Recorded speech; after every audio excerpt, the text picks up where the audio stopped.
Bonjour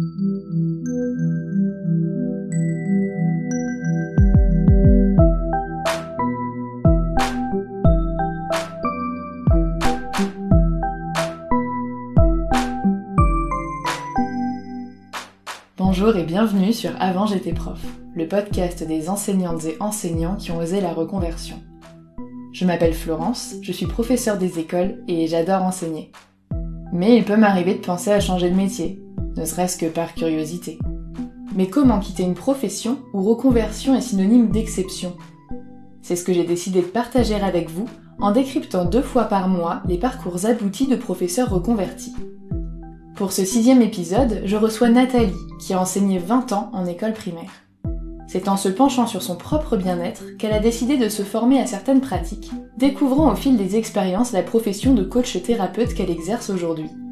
Mais Nathalie a plus d'une flèche à son arc, et elle s'est également formée à l'investissement immobilier. Elle nous explique en quoi ces 2 jobs sont complémentaires et comment ils impactent positivement la vie de toute sa famille. Dans cet épisode, on parle de l'évolution du métier d'enseignant à travers les années, du temps partiel pour création d'entreprise et de ses limites, de l'importance du bien-être tant dans la sphère personnelle que professionnelle, mais également du changement de vie impressionnant que peut engendrer un changement de profession. Bonne écoute! Bonjour Nathalie et bienvenue sur le podcast. Est-ce que tu voudrais bien te présenter s'il te plaît? Je m'appelle Nathalie, je suis actuellement coach sophro-relaxologue et je fais de l'investissement immobilier et j'ai été professeure des écoles pendant 20 ans, j'ai démissionné il y a 2 ans. Est-ce que tu te souviens pourquoi tu avais décidé de devenir professeur des écoles ?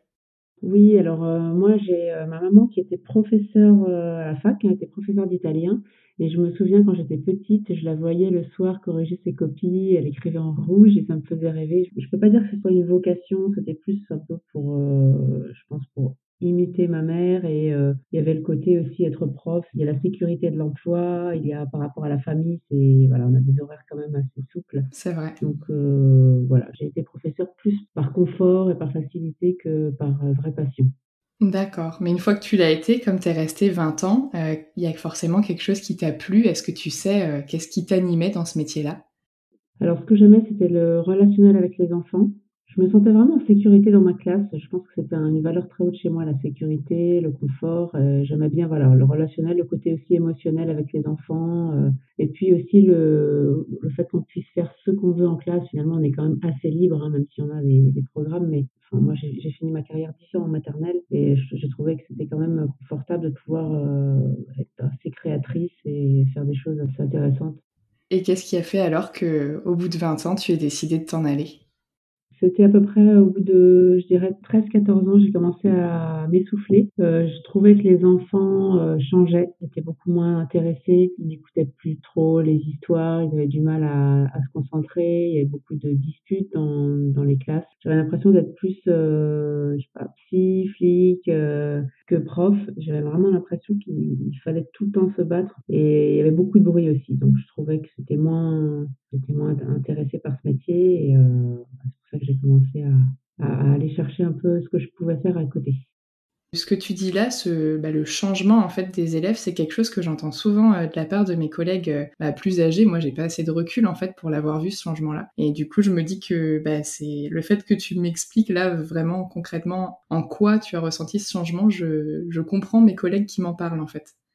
Oui, c'est vrai que, par exemple, je devrais donner un exemple tout bête, hein, mais les dessins, par exemple, à l'époque, quand j'étais enseignante, les enfants faisaient des vrais dessins, des maisons, des bonhommes et cetera. Ces dernières années, c'était des gribouillages, enfin, peut-être plus de violence chez eux et beaucoup des jeux de construction, ils cassaient, enfin, voilà, beaucoup plus de violence et de disharmonie chez les enfants. Et du coup, toi, tu as décidé de te tourner en fait vers le bien-être, c'est ça ? Oui. Alors moi-même, j'étais pas très bien, j'étais quelqu'un de très anxieuse, j'étais pas très alignée dans ma vie et donc je me suis dit: je vais faire des formations dans le bien-être parce que déjà je vais apprendre des techniques pour moi aller mieux et puis après je pourrais les proposer aux autres et surtout je voulais travailler dans une ambiance calme, de détente et plus dans ce brouhaha, perpétuel. Et donc après ces 6 ou 7 années de réflexion, est-ce que, tu es partie d'un coup pour te reconvertir ou est-ce que tu as opté pour autre chose d'un point de vue administratif? Alors ça a été un long parcours, hein, je pense que ça a duré peut-être 4-5 ans pour me reconvertir parce que je ne savais vraiment, à part le fait que je voulais travailler dans le bien-être, je ne savais pas vraiment quoi. Donc j'ai un peu, testé plusieurs, options. J'ai demandé un mi-temps à l'éducation nationale. À l'époque, c'était de droit et donc j'ai demandé un cumul d'activités. J'ai fait 3 ans de mi-temps pour création d'entreprise. Donc pendant mes 3 ans, je me formais et j'étais à mi-temps. Donc j'ai déjà commencé par faire une formation en massage assis sur chaise. Je sais pas si tu connais, c'est les massages, enfin les chaises ergonomiques qu'on trouve dans les gares ou les aéroports. Oui, oui, oui. Voilà, et donc la personne, elle est assise 20 minutes et il y a un protocole de massage, donc c'est habillé, hein. Donc j'ai fait ça, alors j'ai vite senti que ça ne me plaisait pas parce qu'on devait faire 100 massages gratuits, hein, pour s'entraîner. Je sentais que c'était vraiment pas mon truc, donc j'ai arrêté et donc j'ai fait aussi des formations en massage ensuite, parce que je me suis dit peut-être que ça me plaira plus, massage femme enceinte, massage californien, et cetera. Et donc, comme j'avais une petite pièce à coller à ma maison, je l'ai aménagée et je commençais à recevoir des clients. Mais ça me plaisait pas, donc j'ai rapidement arrêté le massage. Ensuite, j'ai fait une formation en sophrologie relaxation. Donc j'ai appris une vingtaine de techniques de relaxation qui m'ont, fait du bien à moi sur le moment, hein. C'est des techniques qui permettent de se détendre, mais c'est pas quelque chose qui va aller vraiment transformer en profondeur les blocages qu'on peut avoir ou le mal-être, enfin en tout cas pas pour moi, pas chez moi. D'accord. Donc j'ai eu quelques clients, mais je sentais que j'étais pas inspirée, j'y croyais pas vraiment parce que ça fonctionnait pas trop sur moi. Et donc, au bout des 3 ans, l'éducation nationale me demande soit de démissionner, soit de reprendre à temps plein. J'ai redemandé une année de plus en fait, hein, et ils m'ont refusé cette année et j'ai été presque soulagée de reprendre à temps plein. Donc, je suis repris à temps plein, mais rapidement ça m'a rattrapée. J'ai senti que c'était, enfin il fallait vraiment que je sorte, je quitte l'éducation nationale, mais je savais pas trop, il me manquait vraiment quelque chose, ça ne me suffisait pas, donc j'ai commencé à chercher dans le coaching. C'est vrai que moi j'aime bien transmettre, enseigner, je me suis dit: «Peut-être que le coaching ça me correspondra, il y aura peut-être des techniques qui fonctionneront et que je pourrais, transmettre». J'ai pas trouvé grand-chose et puis à un moment je suis tombée sur une méthode d'auto-coaching thérapeutique. Là j'ai senti que c'était ça. C'était le début en fait de vraiment ma transformation à moi interne, hein, et qui m'a permis après rapidement de démissionner. Et cette formation-là, d'auto-coaching, ça s'est passé comment? Est-ce que c'était, à distance? Est-ce que tu te souviens, de combien de temps ça t'a pris? Alors les formations en massage, c'était en présentiel sur Paris, relaxation aussi, c'était en présentiel, c'était un week-end par mois pendant 2 ans et donc la formation en auto-coaching thérapeutique, c'était voilà, 4 week-ends de 3 jours, mais des week-ends très, très intenses et où vraiment on va en profondeur, on va apprendre en fait, à s'auto-coacher, à devenir son propre, thérapeute et à aller déverrouiller en profondeur tous les blocages et ça a, complètement métamorphosé ma vie. Mes blocages, mes peurs, mon anxiété sont partis. J'ai réaligné en fait toutes mes catégories de vie, mon couple, ma famille. C'était un peu, ça allait pas trop et du coup, j'ai rapidement fait la formation et du coup, j'ai pu démissionner rapidement aussi. Après, j'ai refait une dernière petite formation parce que je m'étais inscrite 1 an avant. C'est pour être instructrice, massage dans les écoles. C'est une formation sur un week-end. C'est Misa France qui organise ça, mais bon, j'avais déjà la formation en auto-coaching et c'était vraiment ça qui m'animait et du coup, même si j'ai le diplôme d'instructrice massage, je n'ai jamais plus remis les pieds dans une école. J'ai plus du tout envie de travailler de près ou de loin dans une école ou avec des enfants. Mais c'est sûr que si j'avais pas travaillé sur moi, je ne sais pas si j'aurais pu démissionner parce que je pense que ça faisait, peut-être 5 voire 10 ans que je voulais quitter le métier, mais j'avais tellement de peur, de blocage, notamment par rapport à l'argent, hein, comment subvenir à mes besoins. Et puis ensuite tout s'est accéléré. En fait, j'ai réouvert mon cabinet, j'ai mis en place en plus je continue à faire de la relaxation, mais vraiment de manière sporadique. C'est plutôt, voilà, j'accompagne vraiment les gens à transformer leur vie comme moi j'ai transformé ma vie. Et là, ça a décollé parce que, bah, c'est quelque chose qui m'anime, donc forcément quand ça nous anime, ça fonctionne. C'est ça, bah, quand on fait les choses avec le cœur et pour des raisons qui sont saines, forcément, ça peut que porter ses fruits. Mmh. Et toi, l'avantage, c'est que ta formation, enfin tes formations, donc les premières, tu étais en mi-temps, mais là, celle que tu as fait, pour le coaching thérapeutique, l'avantage que ce soit sur les week-ends, c'est que ça t'a permis de le faire à côté de ton travail, en fait. Alors en fait, je dis les week-ends, c'était le vendredi, samedi, dimanche. D'accord. Donc le premier, ça a été compliqué parce que donc j'étais à plein temps, hein, donc je n'ai pas trouvé de médecin pour m'arrêter. Donc je suis partie à Barcelone, sans prévenir. Alors j'ai prévenu mon directeur et j'ai appelé l'inspection le matin pour dire que j'étais malade, mais je n'avais pas de certificat médical et c'était un gros stress pour moi et j'ai senti que enfin, que j'étais complètement plus du tout alignée à faire classe et donc ça c'était en septembre. Le module d'après était en février et en fait j'ai démissionné en octobre, enfin début novembre. Parce que D'accord. je pouvais plus, j'étais vraiment complètement désalignée à tricher, enfin, et puis je ne supportais plus qu'on n'ait pas le droit de faire des formations. J'avais demandé hein, à faire la formation, ils m'ont refusé. Je me sentais trop prisonnière et voilà, c'était la goutte d'eau qui a fait déborder le vase, on va dire.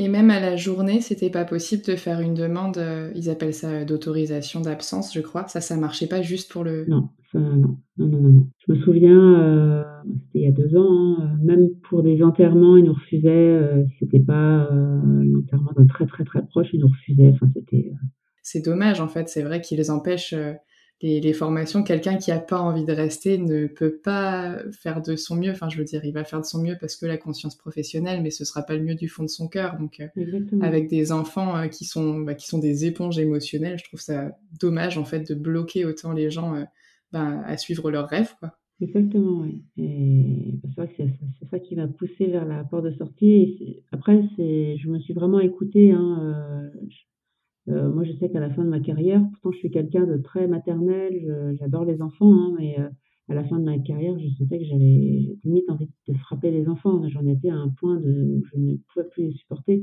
alors qu'ils étaient tout mignons, j'avais une classe adorable, hein, mais donc je pense qu'il faut à un moment, il faut savoir s'écouter et parce qu'à un moment, je pense qu'on n'est plus un bon prof. Je passais plus de temps du tout à préparer ma classe. Bon, je la faisais de manière automatique puisque ça faisait 10 ans que j'étais en maternelle, donc ça allait, hein, je pouvais faire la classe.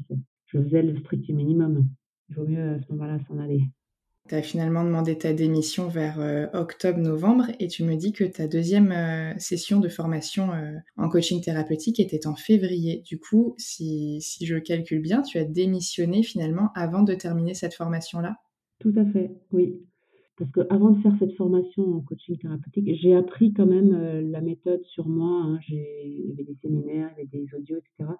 Donc pendant 1 an, j'ai appris et j'ai travaillé sur moi et j'avais tellement envie de partager ça à mes anciens clients en sophro que mais j'avais pas le droit parce que quand on a pris 3 ans de mi-temps, enfin de cumul d'activités, on a plus le droit pendant 3 ans de créer une entreprise. Donc j'étais coincée pendant 3 ans, je ne pouvais plus créer une entreprise. Donc j'ai créé une association. Donc ça, c'était, avant de démissionner, hein. Pendant toute l'année où j'ai, appliqué la méthode sur moi, du coup, je pouvais, proposer ça à mes clients, sous le format de mon association. Je me rémunérais pas, mais j'avais mis dans mes statuts que je pouvais, me payer des formations et donc j'ai commencé à pratiquer cette méthode sans avoir de diplôme. Bon, je le faisais de manière discrète, je ne m'étendais pas trop sur les réseaux sociaux, mais ça m'a permis de m'entraîner, ça a permis de valider que ça fonctionne. C'est ça, ouais. Ça a permis de me faire de la clientèle et j'ai fermé mon association et j'ai pu ensuite donc créer mon entreprise et avoir des clients. Mais par contre, j'avais pas de diplôme, mais comme je faisais de la sophro, j'avais déjà le diplôme de relaxation, donc je faisais, ma petite sauce à moi, on va dire. Voilà, ça te permet en fait de mélanger tes connaissances finalement par rapport à la personne que tu as en face de toi et à ses besoins en fait. C'est un bonus, quoi. Tout à fait. Et cette formation-là, je t'ai pas demandé, mais est-ce que tu te souviens du coût de la formation? Alors c'était 7 000 €. Les autres petites formations que j'ai faites, alors la plus grosse, c'était la formation Sophro-Relax, j'ai dû payer 3 000 €. Mais pour moi, si j'ai un conseil à donner aux personnes qui veulent, démissionner, hein, se former à d'autres choses, c'est pas vraiment le coût qu'il faut le regarder, c'est le résultat après. Parce que moi, toutes les petites formations à 200-300 € que j'ai faites en massage, ne m'ont servi à rien. Alors que celle à 7 000 m'a permis justement de gagner ma vie. Donc pour moi, les 7 000 €, ils sont remboursés, avant même d'avoir eu le diplôme, ils étaient déjà remboursés. Donc faut vraiment trouver, ce qui nous anime et après c'est beaucoup plus facile de trouver des clients, quand on est passionné. Est-ce que tu as eu des aides pour payer tes formations? Alors non, alors à l'époque, j'étais allée voir, il y a une personne qui peut nous recevoir sur rendez-vous pour qu'on pose toutes les questions sur une éventuelle démission ou sur une voie de reconversion. Donc j'avais été la voir. Je lui avais demandé, à l'époque, c'était le DIF, donc je lui avais demandé si on avait droit à que nos formations soient remboursées ou payées en partie. Elle m'avait dit qu'à l'époque, hein, il y avait rien. Donc non, non, je me suis tout payée toute seule et en fait, ce qui m'a payé mes formations, c'est, à chaque fois que j'avais des clients, je faisais plein d'ateliers, hein. J'ai fait des ateliers, relaxation parent-enfant, massage parent-enfant, enfin j'ai fait plein, plein de petits ateliers sur mes temps libres. Du coup, ça m'a permis de me payer mes formations. Mais c'est vrai qu'aujourd'hui, alors je suis sur des groupes Facebook de profs qui veulent démissionner et effectivement, les personnes parlent de ce fameux compte, de formation, donc j'ai été voir et j'ai vu que j'avais effectivement, des heures que j'ai transformées et effectivement je pourrais me payer 2 000 € de formation. Alors j'ai pas encore, après est-ce que ça fonctionne quand on est dans le public? Je ne sais pas du tout. J'ai écouté un autre podcast auquel tu as participé sur le site de Elodie, Prof et ensuite, et tu parlais d'IDV, d'indemnité de départ volontaire. Tu en as bénéficié, toi? Oui, alors j'ai posé ma démission en début novembre. Donc j'ai demandé une démission avec IDV, donc indemnité de départ volontaire. Moi j'avais appelé l'inspection pour leur demander parce que c'était vraiment en cours d'année, hein. En fait, je me suis décidée vraiment pendant les vacances de la Toussaint. C'était pas du tout prévu que bon, j'en pouvais plus, mais c'était vraiment du jour au lendemain. Je me suis levée un matin et je me suis dit: «Je démissionne». Donc j'ai appelé l'inspection pour leur demander quelle serait la date, où je pourrais partir parce que je me sentais pas d'attendre juin. Ils m'ont dit: «Au 31 décembre, c'est jouable», donc j'ai vraiment demandé une démission pour le 31 décembre avec IDV et donc j'ai eu, droit effectivement à une IDV.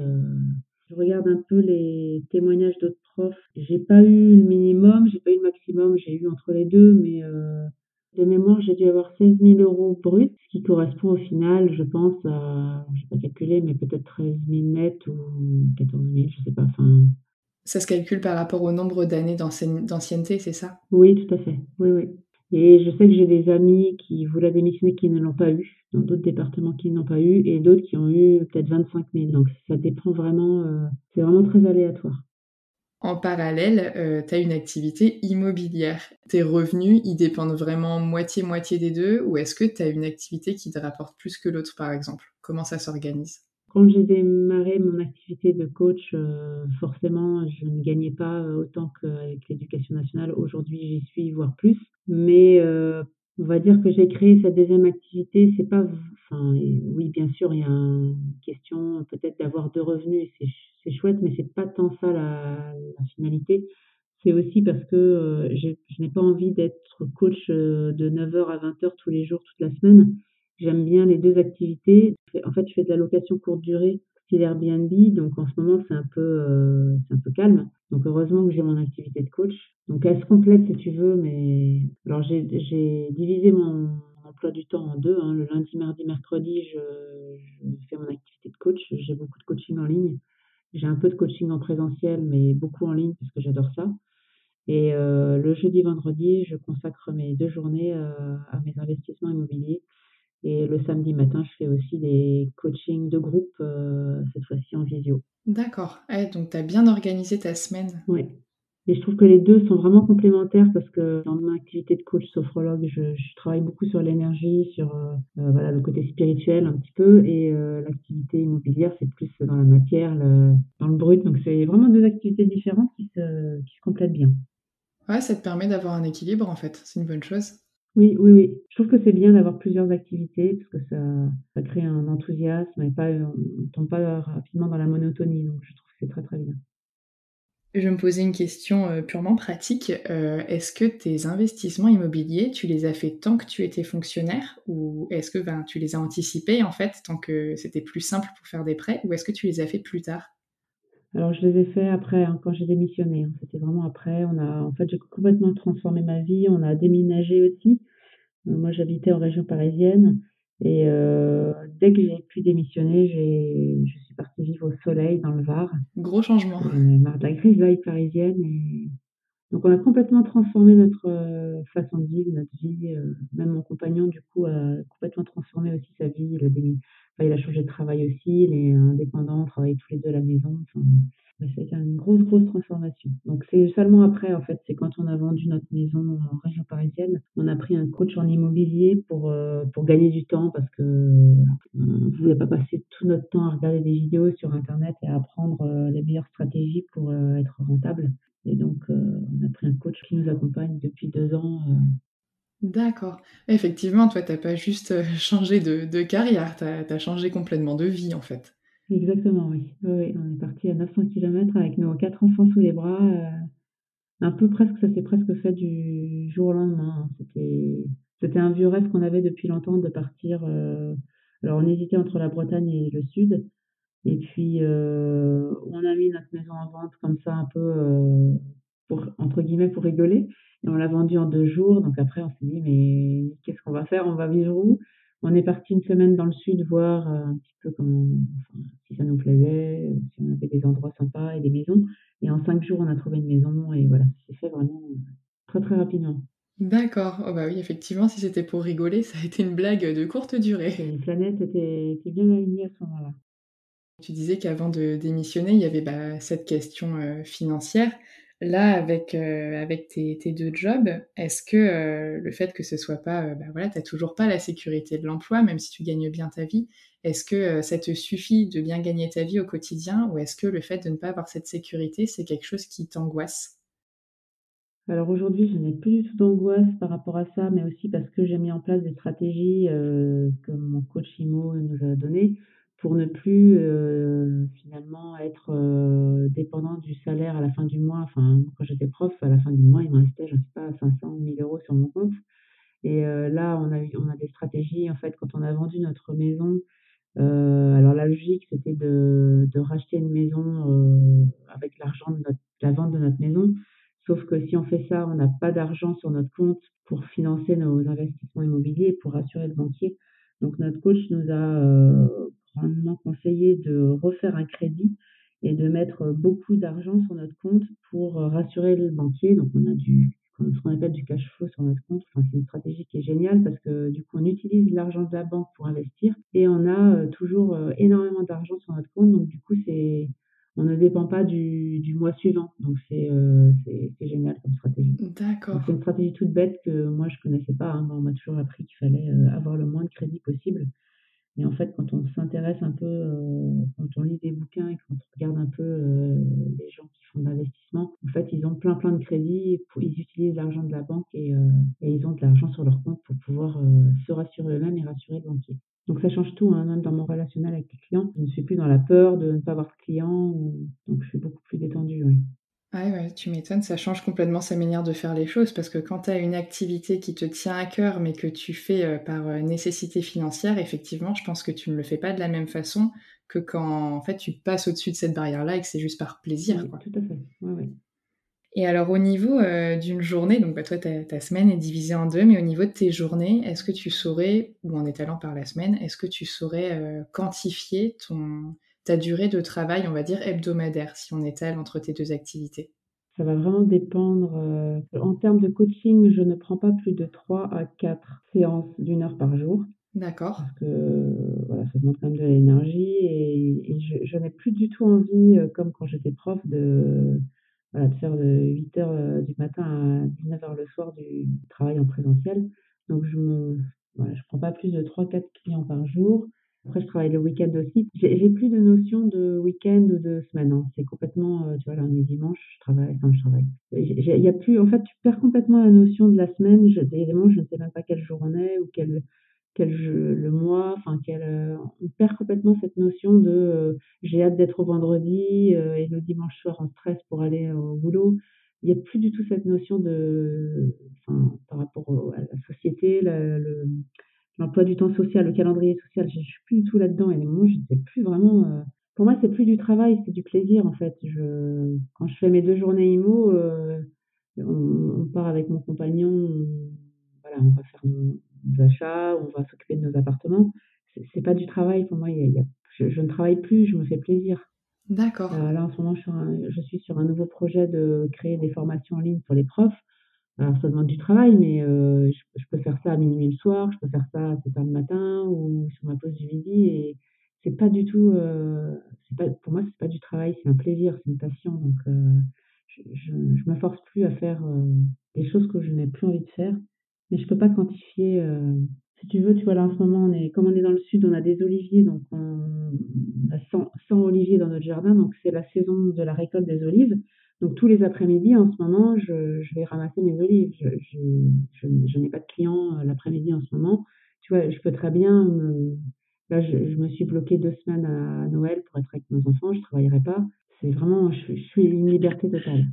Mais c'est vrai que là, la façon dont tu l'expliques, on peut travailler 40 heures par semaine et être extrêmement heureux et avoir l'impression de ne pas travailler beaucoup, comme on peut en travailler seulement 10, mais avoir l'impression que ça nous prend tout notre temps et toute notre énergie si on n'est pas bien dedans, en fait. Exactement. Je pense que quand j'étais prof, j'étais tellement mal, que j'avais plus d'énergie, j'étais épuisée et maintenant je pourrais travailler 70 heures par semaine. J'aime tellement ce que je fais que ça me met en joie, en fait.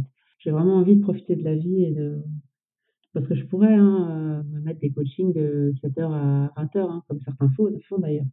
Mais c'est plus du tout ce que j'ai envie de faire. J'ai vraiment envie d'allier les 2, mon travail, avec passion et prendre du temps pour moi, pour mes enfants et pour mon autre activité. Et puis pour le coup, avec une activité de coaching, je pense que c'est important d'avoir du temps pour soi parce que je pense pas que ce soit quelque chose que tu puisses faire en continu toute une journée en étant au maximum. Je pense qu'il faut que tu aies toi ta propre énergie aussi, quoi. Oui, exactement. Oui, oui, tout à fait. Ouais. Et d'un point de vue, des vacances, puisque c'est un des points que regardent beaucoup, les enseignants, et les gens qui regardent les enseignants. Est-ce que, tu as autant de vacances, qu'avant par rapport à la manière dont tu peux les prendre? Ou est-ce que du moins tu as l'impression d'en avoir autant qu'avant?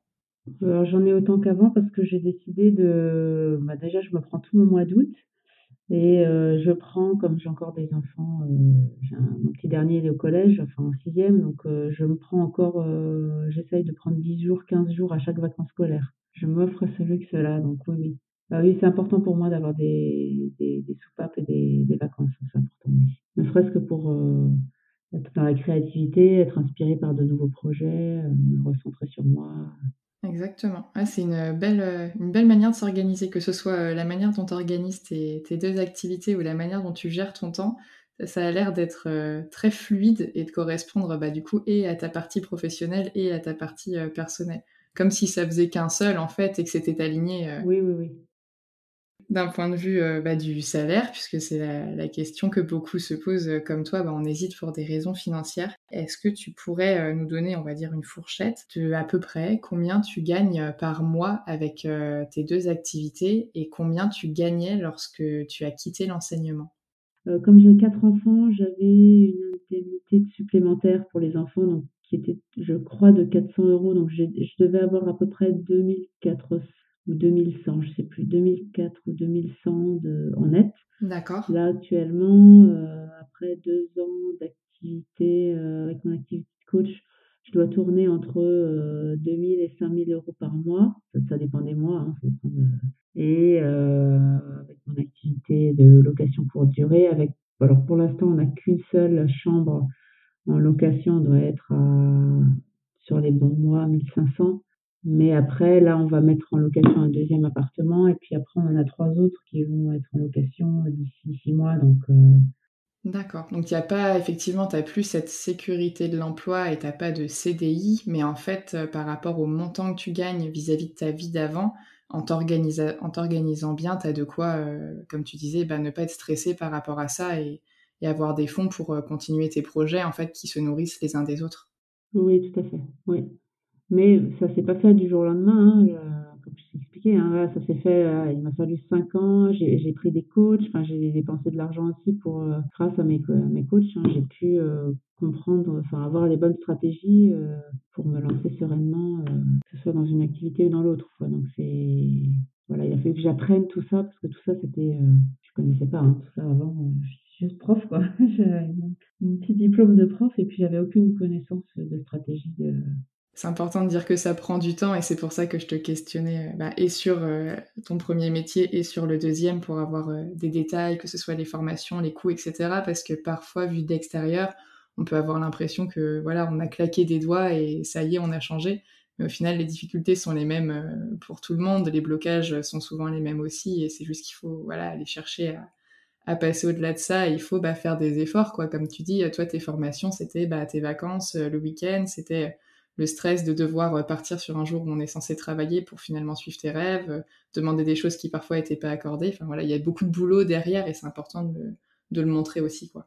Oui, oui, tout à fait. Beaucoup de temps, pendant toutes ces années, je travaillais le mercredi, enfin, je rentrais de l'école, j'étais dans mon cabinet, je travaillais, j'avais des clients parfois jusqu'à 22 heures le soir, le week-end, enfin, c'était, même le dimanche matin, le samedi, enfin, j'ai eu 2 grosses années, là, les dernières années avant que je me lance, hein.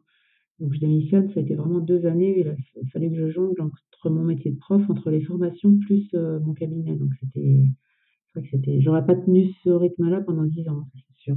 C'était vraiment, très fatigant. Mais bon, c'est un choix et quand on est déterminé, on y va. Exactement. Et est-ce que tu as, des regrets du fait, d'avoir, démissionné? Absolument aucun regret, mais alors vraiment aucun, aucun, aucun, j'en ai jamais eu. J'étais vraiment au bout de course et je n'ai jamais eu aucun regret. Pour moi, c'est vraiment la vie de mes rêves. Je suis dans une très, très belle région. J'ai réussi à harmoniser ma vie familiale et à retravailler sur moi, donc à retrouver du bien-être. Et maintenant, je fais 2 activités qui me plaisent, donc non, non, j'ai absolument aucun regret. Aujourd'hui, je pense que je ne pourrais plus, quand je passe devant une école, tu vois, je sens que j'ai le stress de l'école qui me revient et je pense que je pourrais plus supporter de rester une demi-journée, ne serait-ce qu'une demi-journée dans une école, hein, tellement je pense que je pourrais plus du tout supporter. Est-ce que tu aurais des conseils à donner à celles et ceux qui sont en train d'hésiter pour diverses raisons à sauter le pas? Ou à ton toi de il y a 2 ans, lorsque tu hésitais encore? Alors je dirais que déjà si la personne, ce qui était mon cas, hein, est dans le mal-être, il y a beaucoup de personnes qui sont des profs qui sont en dépression, dans le burn-out. Je pense qu'il faut déjà faire un travail sur soi pour trouver, et moi ce que je fais à mes clients, j'accompagne mes clients là-dedans. Je leur fais déjà travailler sur eux en interne, pour retrouver de la confiance, retrouver de la joie, enfin vraiment faire ce travail pour aller enlever les blocages et se sentir, bien, malgré le fait qu'on est toujours en classe, hein. Moi, j'ai avant de quitter l'éducation nationale, j'ai appris à me ressentir bien, dans mon métier, dans ma vie et après du coup, on a vraiment les armes pour, après ça va tout seul, on a les armes solides pour pouvoir partir, sereinement. Mais je pense que le travail en interne, il est indispensable et quand on fait ce travail-là, c'est un peu comme si le brouillard s'enlevait de nos yeux et après on arrive à vraiment voir qui on est et vers quoi on veut aller. Mais quand on est dans le mal-être, on ne voit rien du tout. Donc c'est vrai que c'est important de pas y aller trop vite, de pas démissionner trop vite et de prendre le temps de de retrouver de la force et du courage parce qu'après quand même, bon, il faut de l'énergie, il faut du temps, il faut avoir les armes pour gérer la la reconversion. Donc il faut quand même, bien se reconstruire avant, je pense. D'accord, mais c'est vrai que oui, tu as raison, c'est ce qui revient souvent des personnes que j'interviewe et qui ont réussi à sauter le pas et c'est des choses qui, pour les gens qui, comme moi, n'ont pas encore réussi à sauter le pas, est un peu compliqué et la métaphore que tu utilises, du brouillard dans les yeux, je vois très bien, trop bien même, de quoi tu parles. C'est dur de prendre du recul pendant qu'on est dedans, en fait, à 100. On a du mal des fois à en ressortir et à prendre le temps de savoir, ce qu'on aime vraiment, ce qui nous plaît vraiment et pourquoi on fait les choses. Oui et puis tu vois, moi, si je peux comparer, donc la première entreprise que j'avais créée, hein, où je faisais un peu de massage et surtout de la relaxation, ça n'a pas fonctionné, hein. Je pense que j'ai eu 3 clients dans l'année parce que j'étais pas bien moi-même, hein. J'avais pas fait ce travail sur moi, je n'avais pas confiance en moi donc ça n'a pas fonctionné et seulement après quand j'ai créé ma deuxième entreprise où là j'étais vraiment bien et j'avais vraiment fait ce travail sur moi, là ça a fonctionné donc je pense que si on va trop vite, souvent les gens ils peuvent démissionner ou partir trop vite, mais s'ils sont, entre guillemets «faibles» ou pas bien, ils peuvent ne pas, s'en sortir. Tu parlais tout à l'heure d'un projet par rapport aux enseignants. Est-ce que tu as envie de nous en dire plus? Je suis en train de créer une formation en ligne, qui va être dédiée aux enseignants qui veulent justement se reconvertir, mais qui ont des blocages, pour les aider et leur donner les clés qui, moi, m'ont permis, justement de, dépasser ces blocages.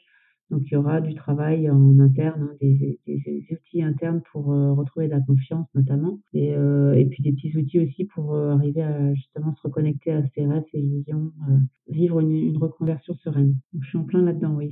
D'accord, ça a l'air d'être un beau projet. Je te souhaite que ça aboutisse. Je sais que ça va prendre du temps, comme toutes les choses forcément qu'on fait avec passion et qui ont un fort impact, mais je te souhaite que ça aille dans le bon sens en tout cas, parce que ça sera d'utilité publique, comme on dit. Merci beaucoup.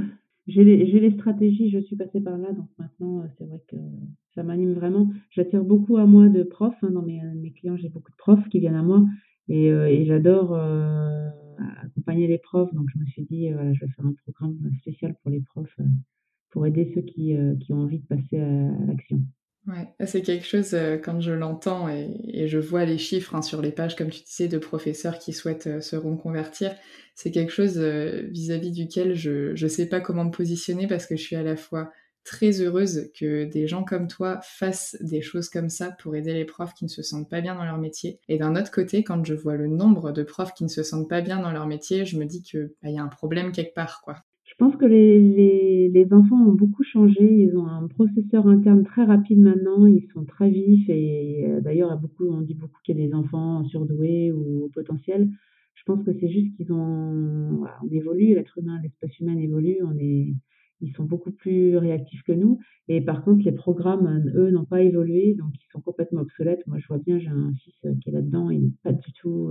Ça l'intéresse. Je pense que ça les intéresse pas les enfants, ce qu'on leur apprend aujourd'hui. Il faudrait transformer les programmes et tant que l'éducation nationale ne bougera pas ces programmes, je pense qu'il y aura beaucoup de fuites, beaucoup de profs qui partiront et d'enfants aussi qui iront dans des écoles alternatives parce que voilà, on écoute un peu plus leur structure interne, quoi, leur évolution. Et pour terminer le podcast, je vais te demander de compléter une phrase qui est la suivante. Avant j'étais prof, aujourd'hui je suis. Heureuse, C'était spontané. voilà. Eh ben écoute Nathalie, je te remercie beaucoup d'avoir pris le temps de participer au podcast et d'avoir répondu à toutes mes questions. Et puis je te souhaite le meilleur pour tes 2 projets et les projets futurs. Merci Florence, merci à toi. Merci d'avoir écouté cet épisode d'Avant j'étais prof. S'il vous a plu, n'hésitez pas à vous y abonner afin de ne rater aucun épisode.